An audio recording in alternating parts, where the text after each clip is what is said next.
Hey everybody, so for today's SEL lesson, we are going to learn about self-compassion. So what self-compassion means is loving yourself. So loving ourselves can mean like when we start feeling these emotions, like if we feel sadness, if we feel happy, if we feel angry, sometimes we push those away. Sometimes we don't let ourselves be sad. Sometimes we don't let ourselves get angry. And sometimes we don't let ourselves get happy. What we need to do is we need to let ourselves feel those feelings. We need to, if we feel sad, it's okay if we feel sad. And if we want to cry, it's okay if we cry. And it's okay if we get really mad. Um, but it's how we try to overcome and how we try to get better. Okay. So it's okay to feel all of these emotions. If you're feeling them, it's okay. It's all natural. Okay. We're going to listen to a story called Listening with My Heart. This is very important for self compassion because when we listen to our heart, we are also listening to our feelings. And in the story, the main character will feel a lot of different emotions, and it's important to watch her listen to her heart. Okay. And when she starts feeling these emotions, how does she get better? Okay. What kind of strategies does she use to get better? Okay. So that is what we're going to look at and listen to. So let's go ahead and start the story. Listening with My Heart, a story of kindness and self compassion by Gabby Garcia, illustrated by Ying Hui Tan. Let's begin. Esperanza's tummy fluttered as she practiced her lines on the porch. Today was the class play. Waiting for Mama to walk with her to school, she paced back and forth when she spotted a heart shaped rock. Esperanza picked it up and showed it to Mama as soon as she stepped outside. I see you found a little treasure, said Mama. Esperanza rubbed its rough surface and felt a twinkle of joy. Maybe it's a sign. For what? Asked Mama. She thought about the class play later that afternoon, wondering what it would finally be like in the spotlight. To put my heart into everything I do, she answered. At that moment, they heard scratching and a soft cry. Esperanza peeked under the stairs and spotted a kitty shaking and shivering. No mama in sight. She scooped the kitten into her lap and cuddled her. She's all alone. I think she's hungry. Esperanza reached for her lunch bag, pinched off a piece of chicken, and offered it to the kitty, who gobbled it up.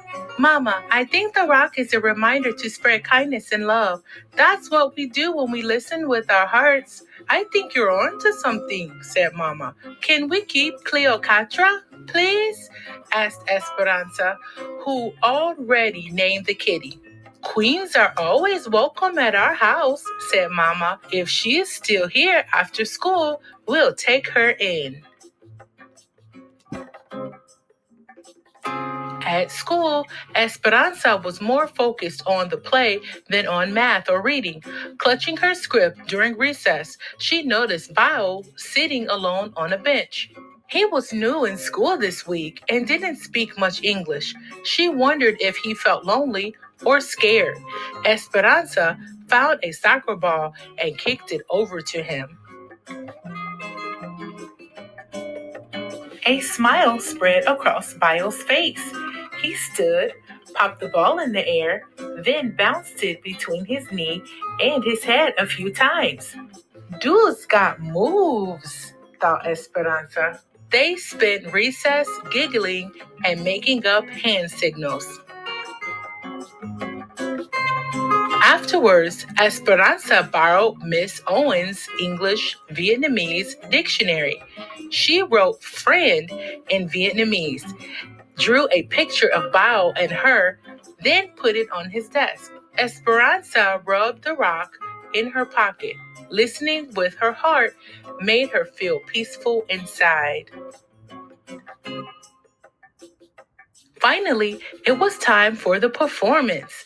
It was too late for Bio to be in the play, but he stood at Miss Owens' side as a stagehand. Excitement bubbled as Esperanza awaited her cue. Esperanza walked on stage, tripped as she was about to say her first line, and splattered across the stage.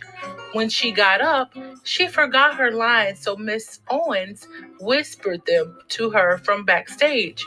He rushed through Esperanza's body as all eyes were glued to her. She wished she could disappear. I ruined the play, thought Esperanza, rushing off stage as soon as she finished her part. I'm such a dummy for forgetting my lines. I messed up in front of everyone.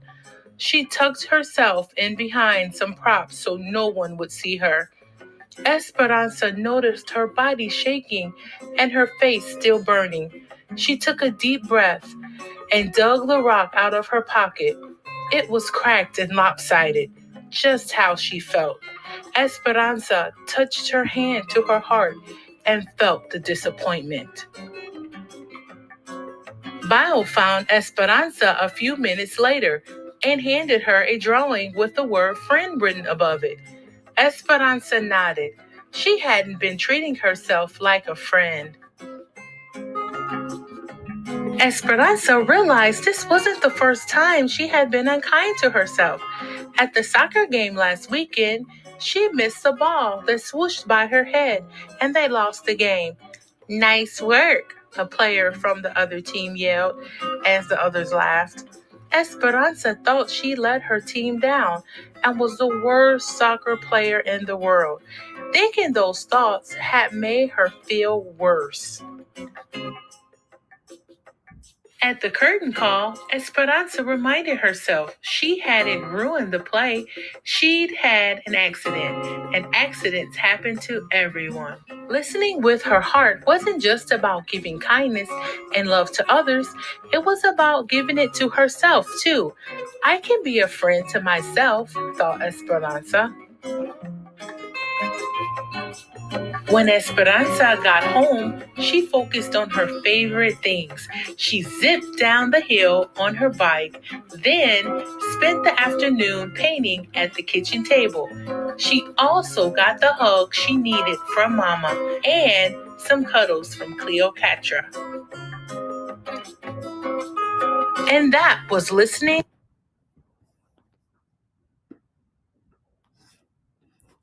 All right, I hope everybody enjoyed that story, listening with my heart.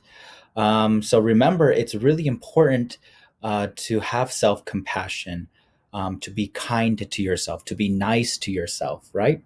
So, one of the things that Esperanza did in the book was, if she was feeling these emotions, she would let herself feel sad. And then what she would do is she would take a deep breath and then let it out. And then she would think about and feel the emotions that she was feeling in her heart. And then she was noticing her body, right? So when she was getting mad, her face started to get red. Okay, so we have to listen to our body as well. And it's important that after this happens, after we start listening to our heart and our body, we need to say good things to ourselves. We can't say, "Oh, you're so bad. I'm so dumb." Oh, that's not going to help you with your self-compassion. That's not being nice to yourself, right? So what we need to do is we need to say good things to ourselves, like, it's okay, you can do better. I'm just going to work harder, stuff like that, okay? So what I did, and what I want you to do for your assignment is, I want you to, okay, I want you to draw a picture of yourself showing self compassion. What I did, so again, self compassion is just being kind to yourself, right? So, what I did was I drew a picture of me saying, I love me.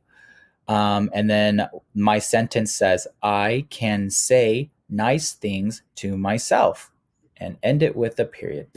So I drew myself saying nice things to myself, and showing what self compassion means to me. Okay, so I hope. So I want you to draw a picture, write a sentence, and I want you to take a picture of it and send it to your teacher on Class Dojo. So I hope everybody enjoyed this lesson on self compassion, and I hope everybody can be kind to yourself and to others. So I hope you have a wonderful day, and I will talk to you later. Bye.